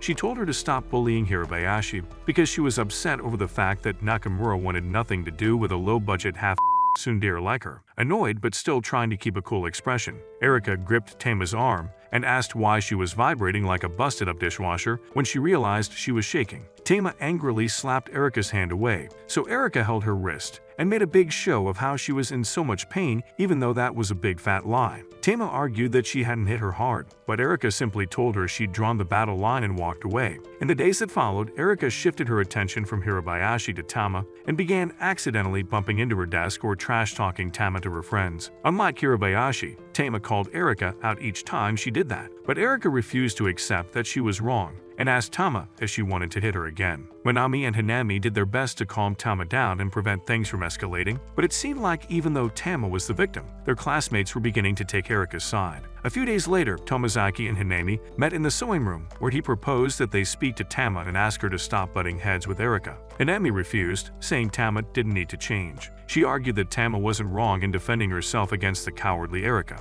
This surprised Tomozaki, because Hanami was saying things that were the exact opposite of what she normally would say. That evening after school, Minami, Tama, and Tomozaki went to a cafe, and after they had some treats, they bid Tama farewell at the train station. After her train pulled out of the station, Minami confessed to Tomozaki that she was sick of watching Tama suffer at the hands of Erika. That night, he went over all the possible scenarios of how to help Tama and concluded that it would be best if she stopped engaging Erika every time she did something to her. The following day, he took Tama to the old AV room, and after he asked how she was doing, Tama admitted that she was exhausted, but said she was fine because she knew her friends supported her. However, she didn't like how upset Minami was about the situation and wished she could do something about it. She then told Tomozaki that she believed they were alike and said she had noticed changes in his behavior. Tomozaki told her it was because he'd been working on improving himself and was very surprised when Tama asked him to teach her. Tomozaki explained that he'd worked on his posture and manner of speaking and suggested she start with her manner of speech. He then pulled out his voice recorder, which he'd set to record their conversation, from his bag and pushed the play button.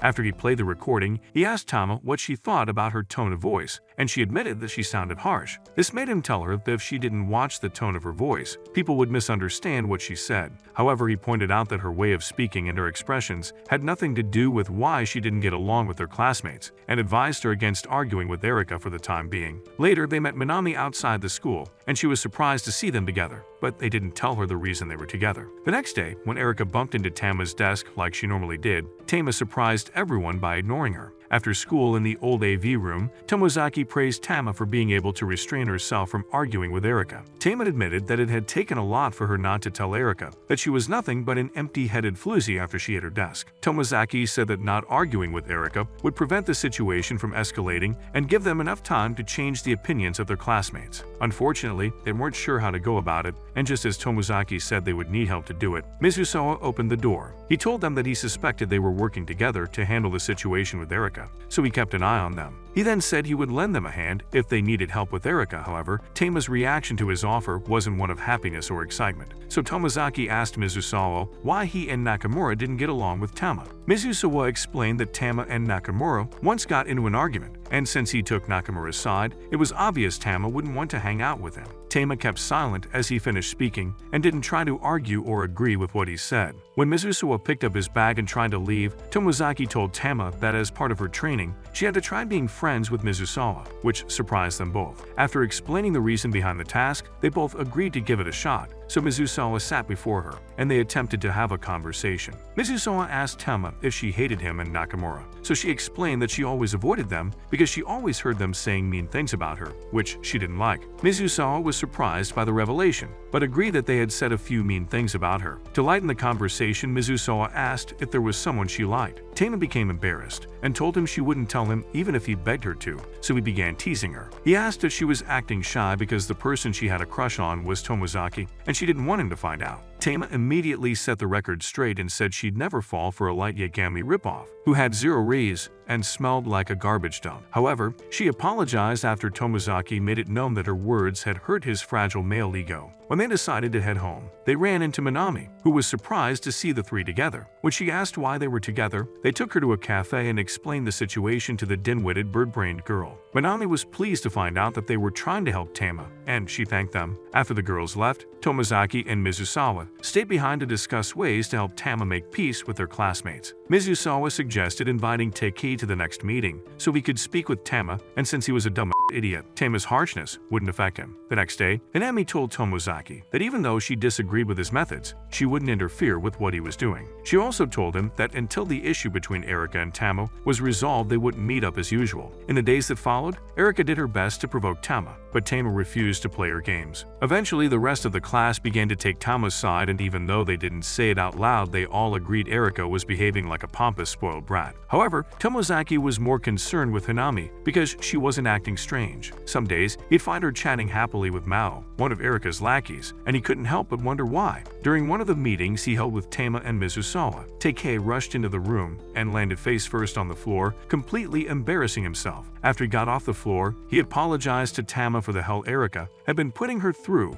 and told her he was glad she had people in her corner. However, when he began to mention people outside of Tama's circle of friends, it became clear to Tomozaki that the reason Tama wasn't able to connect with her classmates was because she honestly didn't give two shits about them. He cut Takei off mid-yap and told her that unless she started taking an interest in those around her, she would never understand them, so she agreed to give it a shot. On her way home, they bumped into Minami and Hinami, who were surprised to see them all together, so they explained the situation to them. The next day, Tomozaki met Minami on the rooftop and asked if she knew any comedy routines. When she asked why, he explained that if Tama had something unique about her, the class wouldn't find it weird if it was brought up, just like how they had all agreed that Takei was the class idiot. Minami was momentarily stunned that Tomozaki had come up with such an idea, and after she got her brain working again, she teased him for being a nerd and then went online to search for a suitable comedy routine. During their next meeting a few days later, Tomozaki pointed out that Tama had begun speaking cheerfully, and he encouraged her to keep doing so. He then suggested they show Mizusawa the comedy routine they had been practicing, and after they did it, Mizusawa burst out laughing and said it was a good idea to turn Tama's obvious lack of height into a joke. Eventually, they ate lunch, and while they ate, Mizusawa said it would be a good idea for Tama to begin interacting with the rest of the class. The only problem was that they were all avoiding her the same way you'd avoid your clingy ex-girlfriend, so they decided to find someone who would be willing to speak with her. Mizusawa said it had to be someone outside Tama's circle of friends, so Tomozaki told them he had the perfect candidate. Later that day, he met with Fuka in the library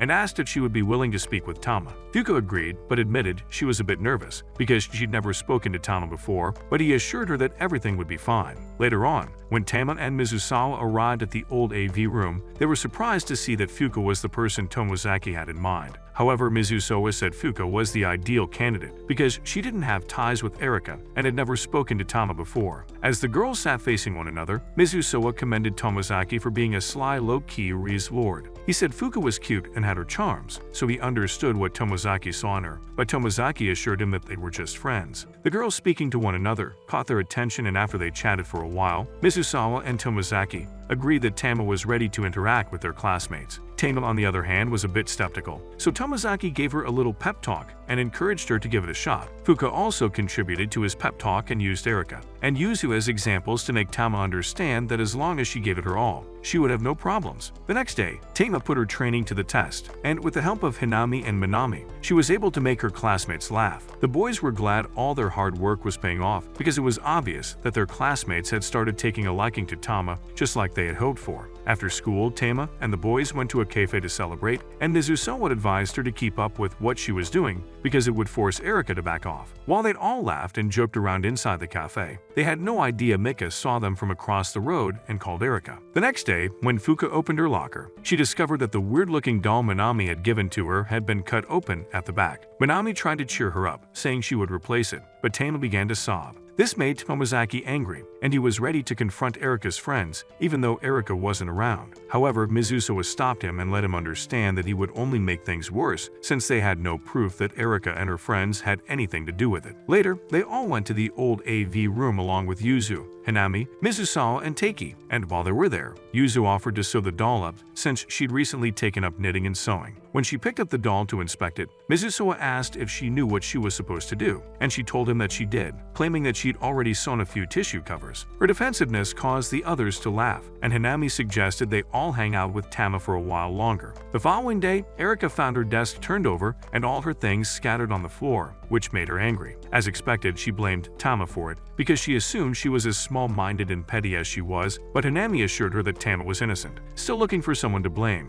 Erika turned on Mao and accused her of knocking her desk over, insisting that she was the culprit. Mao asked if she had any proof, so Erika said she had been acting differently lately and having fun with other people. This made Tomozaki remember all the times he'd seen Mao hanging out with Hinami, so he looked in Hinami's direction to see if her face would betray what she was thinking, but it didn't. Meanwhile, Erika was busy saying all sorts of things to Mao, which pissed her off so much that she told Erika that her face looked like Da Vinci's used color palette. whenever she did her makeup. This annoyed Erika, so she grabbed her wrist, but accidentally caused Mao to scratch her face in the process. Mao cradled her face, and before Erika could utter a word, Hanami spoke up and told her to apologize to Mao for hurting her. Erika refused, causing their classmates to start whispering amongst themselves. Tomozaki was the only person who realized that Hanami was manipulating the entire situation and turning the class against Erika as a way to punish her for what she did to Tama. Just when he thought Hanami would stop, she walked over to where Nakamura was sitting and asked if he believed Erika ought to apologize to Mao. After Nakamura said yes, Tomozaki realized she was planning something because she turned to Yuzu, who was standing nearby, and asked the same question. As Tomozaki expected, Yuzu said yes as well, and this made Erika tell both of them to shove their opinions up their shitholes because she didn't need or want them. She told them not to gang up on her just because they were a couple and said they were trying to flaunt their relationship in her face. As soon as the words left her mouth, their classmates began wondering if Erika's mind had taken a trip to Looney Town, since what she said had nothing to do with the issue. As Erika continued lashing out at Nakamura and Yuzu, she became overwhelmed and began crying. This made their classmates assume she was trying to play the victim card so she wouldn't apologize for her wrongdoings. Hanami even made things worse by telling Erika that she was getting carried away by her crush and misinterpreting the situation. She would have said something else to completely crush Erika's spirit, but Tomozaki called out to her and subtly shook his head, hoping she would stop. Fortunately, Hanami listened to him and apologized for the things she said, after which she suggested that they all calm down and talk things over later. She then asked Nakamura for some tissues so Erika could wipe her face, and just as he pulled them out, Tomozaki recalled when Yuzu said she had made some tissue covers. The moment Erika laid eyes on the tissue cover, she smacked the tissue out of Nakamura's hand in anger, surprising everyone. When she realized what she'd done, she tried to explain, but her classmates were already bad-mouthing her, and in no time they began kicking her stuff around, claiming it was an accident. Tomozaki was surprised to see how quickly the tides had turned, and Erika just stood watching them like a lifeless doll until Tama spoke up. She told them that what they were doing was wrong, which surprised everyone since they never expected her to defend Erika after all she did to her. Tomozaki mistook their silence as a sign that they would turn on Tama and was about to swoop in and save the day when Tama made a joke. Almost immediately, the class began laughing, and they all agreed to stop picking on Erika since Tama didn't hold a grudge against her. Erika, on the other hand, ran out of the classroom, so Yuzu went after her. Mao and Mika then apologized to Tama for the role they played in Erika's vendetta against her. Tama accepted their apologies but insisted they also apologize to Hirabayashi, and they did. Later, Tama, Tomozaki, and Mizusawa stood on the rooftop talking, and she blamed herself for what Hanami did, saying it was because of her that Hanami went into her villain era. Tomozaki was secretly pleased that Tama wasn't disappointed in Hanami and simply told her to trust Hanami. Soon after, Tama bid the boys farewell,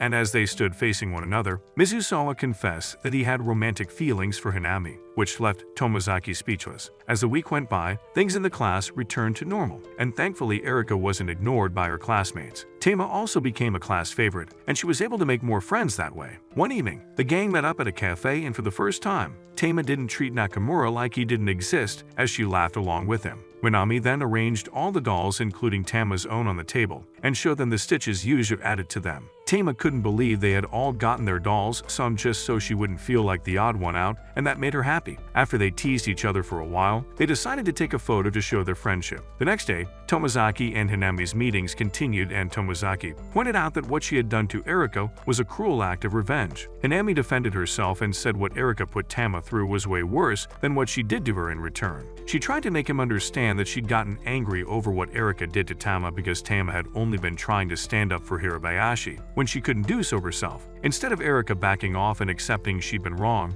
made things difficult for Tama. Still, Tomozaki refused to accept that the way she handled the situation was right, and he let her know. Later in class, their teacher announced that they would select committee members for the upcoming cultural festival later that week. The following day, Hanami showed Tomozaki pictures of Yuzu, Tama, Minami, and Fuka, and asked which among them he was interested in dating. Tomozaki looked at her like she'd gone nuts, but when she asked if he wanted to date her instead, he nearly choked on his saliva. This made Hanami tease him, but he ignored her and asked why Yuzu was on the list, even though she was in a relationship with Nakamura. She said there were no rules stating that he couldn't pursue a girl already in a relationship since she wasn't married. Tomozaki thought it was absurd, so she asked what he'd do if any of the other girls ever told him they had feelings for him. Tomozaki told her that there was no way in hell that the girls would ever think of a miserable loser like him in that manner. However, Hanami still asked him to picture a scenario where any of the girls came to him and confess their feelings, and he did. She told him he had to choose 2 girls, but Tomozaki argued that picking 2 girls made him seem like some sort of playboy, which he most definitely was not because, let's be honest, his reason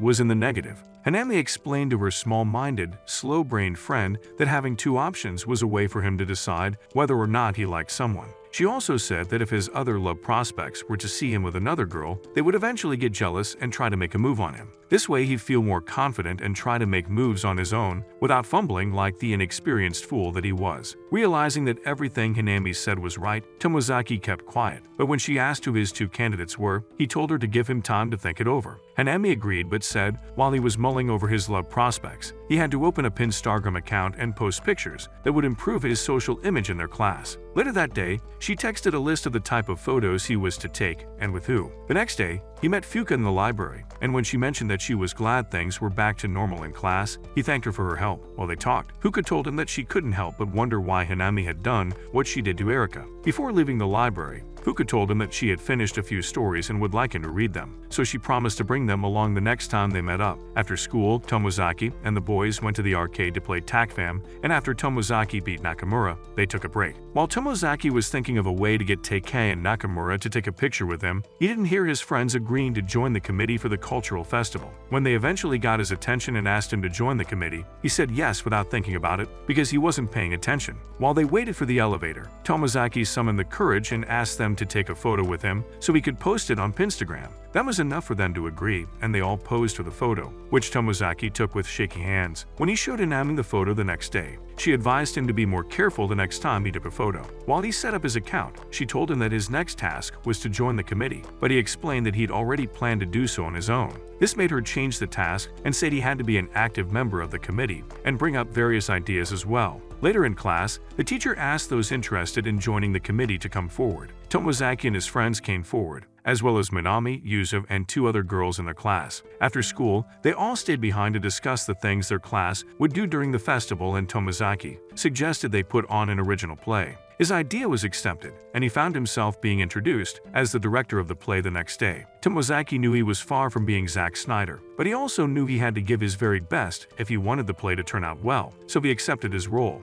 After school, he made his way home with Minami, since they lived in the same area, and Tomozaki invited Minami to a restaurant, hoping he'd be able to get a photo of her eating ramen since it was one of the photos Hanami requested. Unfortunately, Minami didn't order ramen, so while he ate his ramen and she ate her gyoza, he kept watching her, trying to think of a way to get the photo. Minami noticed his stares and asked why he was watching her like a creep, so he asked if she wanted to taste his ramen. She found his question odd, but she brushed it aside and took a bite from his ramen bowl. As soon as she did, Tomozaki took many pictures of her, as though they were a paparazzi at the Met Gala. Minami asked why he did that, and he said it was because he wanted evidence of her eating the egg in his bowl, which was the dumbest lie ever. Thankfully, she was nice enough not to call him out on his obvious lie, but she did offer him some of her gyoza because she felt it was the right thing to do. Tomozaki freaked out, but since he didn't want to appear rude, he accepted the dumpling. However, Minami began acting strange and he assumed he'd done something to make her mad, but he wasn't sure if he should apologize. When he noticed she was almost done eating, he began eating faster, hoping to match her pace, and ended up choking.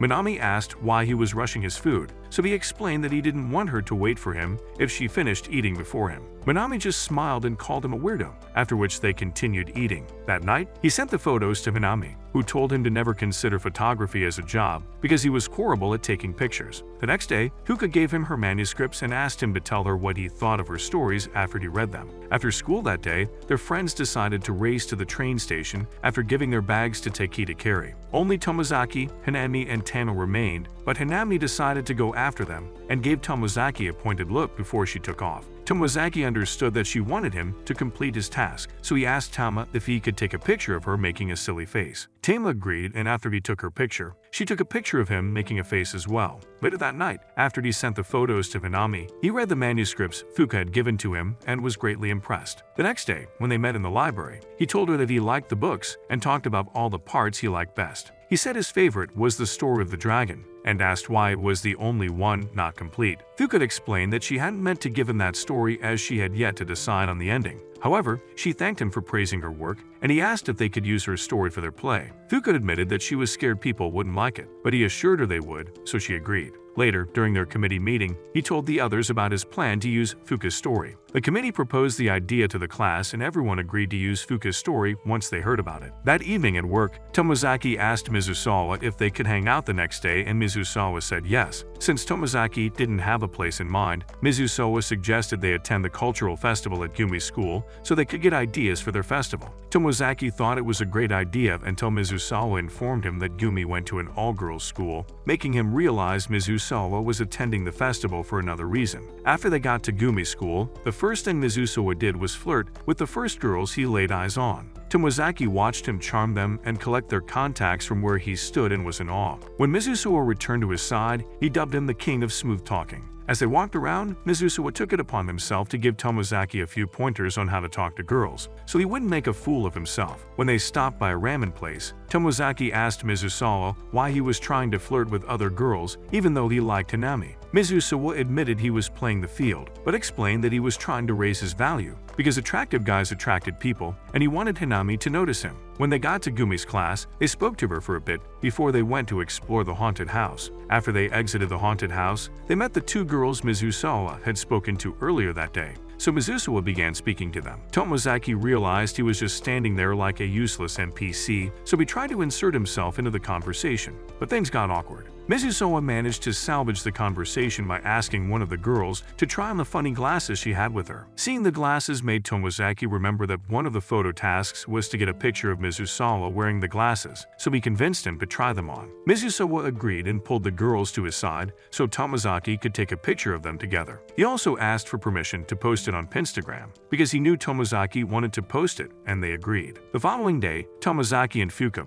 met at a restaurant, and she handed him the scripts now that she'd changed it to fit the play. With the issue of the script sorted out, Tomozaki asked Fuka to take a selfie with him. Fuka agreed, so he moved over to her side of the table, and after a few awkward shoulder bumps, took the picture. The following week, he ran into Minami on his way to class, and she begged him to do a comedy skit with her during the festival, because those on the track team wanted to put on a comedy show, and he agreed. Just as she was thanking him, Mizusawa approached them and informed Tomozaki that Gumi would be attending their cultural festival. At the mention of Gumi's name, Minami became quiet as she began to wonder who Gumi was to them. After school, Tomozaki met with Fuka in the library and told her that she needed to rewrite some parts of the script for the play. Fuka said she would do so, but admitted that she still hadn't written the end of the story. When asked why, she explained that she was unsure which she wanted the main character to end up with, and was afraid to pick between his two love interests. She then asked what he'd do if he were to pick between two girls, and he said he didn't think he'd ever be in a position to make such a choice. This was because he didn't believe someone like him could ever be anyone's choice, since he still saw himself as a good-for-nothing incompetent loser. Later, Minami found him standing by the road, looking depressed, so she approached him and teased him until he began smiling. Minami took advantage of his good mood to ask who Gumi was since she was curious about her. Tomozaki explained that she was his co-worker, so she asked why he had gone to her school festival. He told her it was because she invited him and Mizusawa, but Minami asked if the real reason was so he could try to bad girls. Tomozaki assured her that he wasn't a shameless, skirt-chasing cat like Mizusawa. However, he noticed she was acting strange. When he asked what the problem was, she told him she liked him and walked away,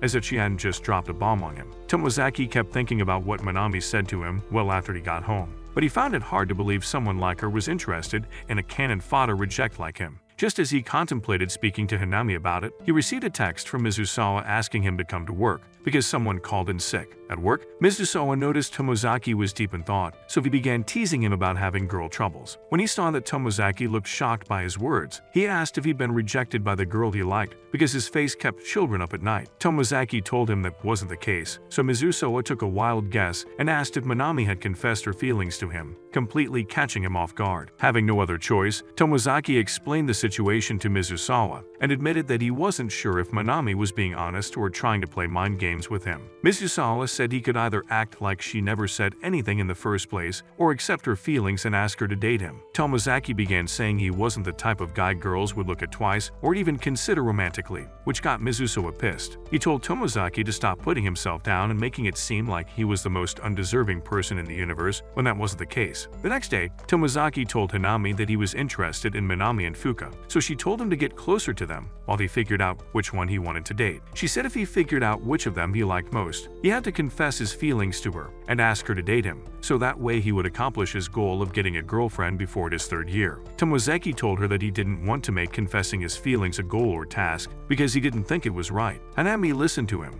and agreed to let him handle that part on his terms. She then sent him a list of things he was to do with each girl, and even though he complained that they were hard, Hanami told him that he had to do it. When he got to class later, he couldn't bring himself to act normally in front of Minami, so things got awkward between them. Mizusawa and Hanami noticed this, but it was only Hanami who sent him a text asking if everything was fine. Later that day, when he met with Fuka to discuss the script, he took the chance to bring up one of the topics Hanami asked him to bring up with the girls, and asked what she thought being in a relationship was supposed to be like. Fuka used her story about the scissors man and the princess he fell in love with to explain her point. She said a relationship should be just like that of the scissors man and the princess, because they made sure that no one could ever take the place of their lover. She made him understand that if two people were dating, their partner would be the only person they would cherish no matter what happened. On his way back to class, Mizusawa stopped him and invited him to have lunch together with him, saying he was going to fix things between him and Minami. At the cafeteria, they sat with Minami, Tama, and Hanami, and as expected, Tomozaki and Minami were acting weird. When Tama pointed it out, Minami denied that anything was going on between them, but no one believed her words. After class, Tomozaki and Fuka met again, and he told her that after going through the script, he felt it was lacking something. Fuka explained that she'd simplified the story for the play, so he suggested she rewrite and try to bring more life to it. A few days later, the class held a meeting to pick those who would be in the play, and Mizusawa, Tama, and Hanami were selected for the main cast. At the meeting, Fuka approached Tomozaki and thanked him for helping bring life to her story. While she was speaking to him, Minami, who was watching them, felt jealous, so she interrupted their conversation. She reminded Tomozaki that they had to practice for the comedy bit they were to put on and asked him to meet her after school. When they met up after school, things were still awkward between them, and since Tomozaki was a clueless numbskull, Minami spoke up first. She asked what he thought about her feelings, and he admitted that he didn't know what to do. However, he asked her the same question he asked Fuka about relationships because he was curious. Minami told him that the couple in question had to make the decision that they liked each other, else the relationship would fail. She gave him instances of how he helped her and their friends and admitted that those were part of things that made her like him. After her explanation, she felt shy and begged him to forget everything she said before running off. The next day, Fuka gave him the new scripts and asked him to go through them, so he did. When he was through, he told her that the new script was better than the first and asked when she would be able to complete it. She admitted she was still struggling, so he asked a few questions to see if he could help her come up with an ending. As Fuka spoke, he realized that the characters from her story weren't from her imagination as he initially thought, but based on her life. He also realized that the hero was partially based on him, but he didn't say anything so as not to make Fuka feel awkward. After she asked him a few questions, they invited Hanami over so they could ask some questions about her, since the character she was playing was a lot like her. Hanami answered all their questions and even directed them to speak with her classmates from middle school. Fuka and Tomozaki met up with them and were able to learn more about Hanami because of that. Days later, Fuka handed over the revised script to Tomozaki, and during their break, they had the read-through of the script with the actors. The read-through went well, even though there were a few minor hiccups at first, but Hanami was able to smooth things out before she left to perform her student council duties. After the rehearsal, Fuka told Tomozaki that he didn't have to come in every day to supervise things since he had to rehearse with Minami. The next day after school, he met up with Minami, and after they practiced their routine for a while, Minami played the recording they made and pointed out that the dialogue sounded forced. She proposed that they try to make the dialogue sound as natural as possible, and Tomozaki promised to give his best. A little while later, Minami returned to find Tomozaki deep in thought, so she offered him a canned drink and asked what the problem was. He told her he was thinking about the play and Hanami, since she was one of the main cast. Minami told him that Hanami would do well and said she believed Hanami always did her best in everything she did because she wanted to be special, which worried her. When he asked why something like that would make her worried, Minami told him that everything Hanami did only proved she was a hollow.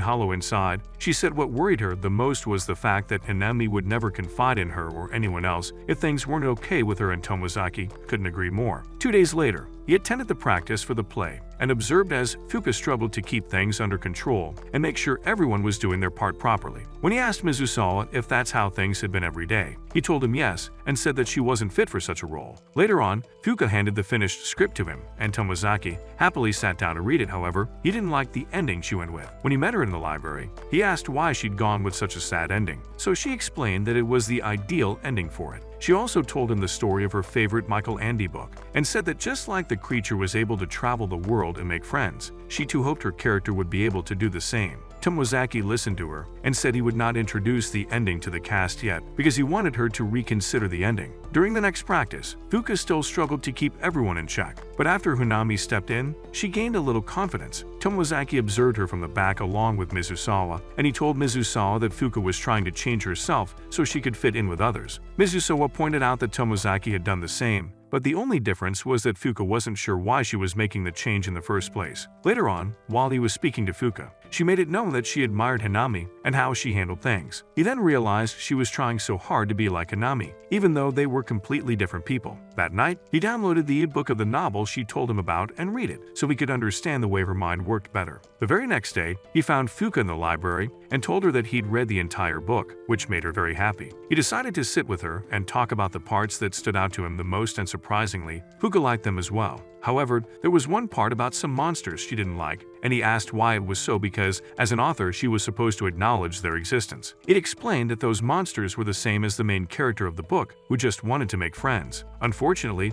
they were shunned by the others and eventually had to force themselves to fit in just so they could be liked. He then made her understand that just like them, she was forcing herself to become something she wasn't because she wanted to fit in badly. Fuka admitted that she didn't know what to do, so he told her she didn't have to change who she was. He said there were people just like her who liked things that those around them didn't, and they lived happily. This led him to show her a website for people who loved Andy Michael's books, and even helped her set up a profile so she could interact with them. A few days later, Fuka met Tomozaki on his way to class, and she informed him that she'd rewritten the ending of the play. Tomozaki congratulated her and pointed out that she looked happier than he had seen her before. As they talked, they had no idea Minami was watching them, and from the look on her face, it was obvious she wasn't too happy seeing them together. However, she didn't interrupt them. Meanwhile, Tomozaki told Fuka that he had something important to discuss with her after the cultural festival, and told her to wait for him after the play. When he eventually got to class, Minami approached him and said she'd finished the script for their comedy act, so all they had to do was practice.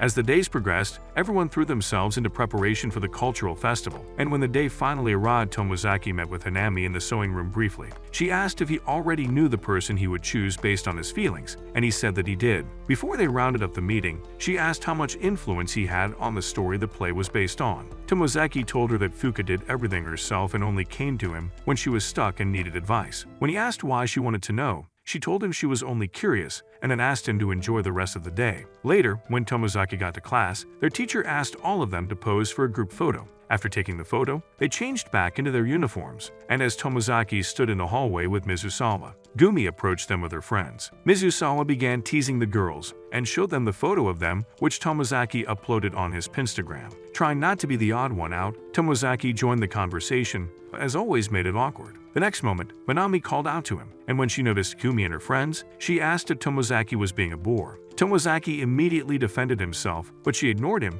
and said they had to do a final rehearsal before their show. This made Gumi ask what kind of show it was, and Tomozaki told her that it was a comedy show, which she found surprising. She said she didn't know he was trying to be like Dave Chappelle and said he was full of surprises. She even teased him about Minami and said he was a real player, because even though he had Minami, he was trying to raise up girls at her school. Minami was shocked and began asking questions, so Tomozaki explained that Mizusawa had been the one hitting on girls that day. He then began walking away and asked Minami to follow him so they could do the final rehearsals before the show. Meanwhile, in the auditorium, their classmates prepared for the play, and when Hanami noticed Fuka's worried expression, she promised to make sure things went smoothly. Elsewhere, Minami and Tomozaki also got ready for their comedy show, and soon after they were called on the stage. When they went on, they managed to capture the audience's attention, but at some point, Tomozaki forgot his lines and became scared he would mess things up. Fortunately, Minami covered it up, and when his dusty old brain came back online, he joined her to finish up the act. After their act, they went to the rooftop, and Tomozaki pointed out that they did well for first-time performers. While they were speaking, his phone beeped, reminding him that the play was about to start. He told Minami he would see her after the play and was about to leave when she cut him off and told him that had a lot of fun. It was obvious she had more to say, but she simply smiled and told him to get going. Tomozaki made it to the auditorium before the play began and promised Fuka that everything would be fine. He then went to the second floor and stood there with a camera so he could tape the entire play. The play soon began and everyone delivered their lines perfectly without any mistakes or hesitation as everyone watched. However, Tomozaki was very surprised with the way it ended because he didn't read the final script after Fuka finished it. To everyone else watching, the ending was a happy one, but to Tomozaki, it was like a knife to the chest. This was because he knew the main character represented him and one of the female main leads represented Fuka. However, Fuka made sure that his character ended up with the character that represented Hanami and not her, which made him believe she wanted nothing to do with him. Soon after the play ended, he began making his way home looking very depressed and unhappy, as he told himself that life was indeed a shitty game. He hadn't gone very far when Manami caught up with him and asked where he was going. Like him, she understood that the characters represented him, Fuka, and Hanami, but she told him it was wrong for him not to end up with Fuka. She began crying as she grabbed his hands and said that Fuka was in the library, after which she pushed him. She told him to go to her and let her know how he felt because they were supposed to be together. Tomozaki didn't try arguing with her and immediately turned around as he ran back to the school to find Fuka. Just as Manami had said, she was in the library, so he approached her and asked why she'd chosen that ending for the play. She told him it was because his character and Hanami's character were the ideal couple in every sense. Tomozaki didn't like that answer, so he asked why she hadn't stayed true to herself like she said she would. Fuka responded by saying that doing so would have been selfish, and she was determined to live a sincere life. However, as she spoke, she began crying and admitted that she had wanted things to end differently, even though she was being selfish. This made him tell her that he once viewed life as a hassle, but after meeting Hanami, he began to see things differently. Eventually, he learned to love his life because he was able to make friends and discover things about himself, so she wasn't wrong for having such thoughts. He said she was allowed to decide what she wanted, but she told him she was still confused and didn't know what choice to make. Tomozaki understood what she was trying to say, so he decided to make things easier for her and confessed his feelings for her,